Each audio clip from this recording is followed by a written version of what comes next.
Question 37. A student borrowed $480 from a friend. He agreed to make monthly payments of $96 with no interest until the loan balance was paid off. The function shown models the situation where f of x represents the remaining loan balance in dollars after the student has made x monthly payments. So let's take a look at this equation. It's f of x equals 480 minus 96x. So 480 is how much money that he borrows. So he has that right now, and he's paying $96 every month. So this amount that he owes his friend every month is going to go down until it goes to 0. Which statements are true about the domain and range of the function for this situation? Select 2 correct answers. Okay, so I need to find the domain and range for this equation. Remember, domain is x, range is y. So what we need to think about is that this is a true story. There are not going to be any negative numbers here. So basically, he has $480 that he borrowed from his friend. He's going to pay $96 every month until he has 0, okay, until he owes 0. So we're going to go ahead and do this in the calculator. So go ahead and grab your TI Inspire. We're going to go ahead and open to the graph to create a table, okay? So how you do that is you're going to go ahead and push 1. Push no if you have anything there. And we're going to go to the graph number 2. So go ahead and push 2. And we're going to put this in the calculator. Put 480 minus 96x.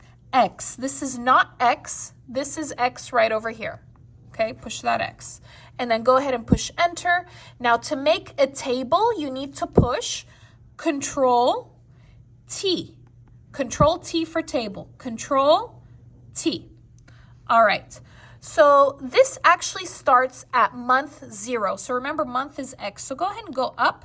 It starts at month 0. That's whenever he borrowed $480, right? And let's see how many months it takes until this borrowing, like how much he borrowed, goes to 0, right? So every month he's paying it off, right, until month 5, whenever he owes no more. Here it gets into negative. He's not going to keep paying his friend, right? He's going to stop here at month 5. So let's go ahead and write this down here.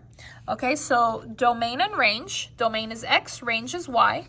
So it starts at month 1, and he keeps paying, right? He keeps paying 1, 2, 3, 4 until 5. So the domain is 0, 1, 2, 3, 4, 5, because that's my x, right, until it gets to 0. Now my y, we're going to write this in order from small to big, right? Starts at 0. Well, it doesn't start. It ends at 0. And then he owed 96, right? And then 192, and then 288, and then 384, and then he originally borrowed 480. You always have to write this down from small to large. Okay, and let's go ahead and see what our answers are here. Okay, so we want a domain of 0, 1, 2, 3, 4, 5. So that's going to be here. And then we want a range of, so here's the range, 0, 96, 192, 288, 384, 480. Those are my answers. So remember, you need 2 correct answers. Okay, and so this one is not correct. The domain of the function is the set of all real numbers because it's saying all the numbers are correct, which is not true. Okay, this is not correct because this is actually the range and not the domain, right? And then same here. So here it says the range is all the numbers. That's not correct. And then this one is not correct because these numbers are for the domain and not the range. Okay, so the biggest thing here is make sure that you select 2 correct answers when they say to select 2. Thank you so much for watching. If you like this video, please give it a like, leave a comment, and subscribe. See you next time.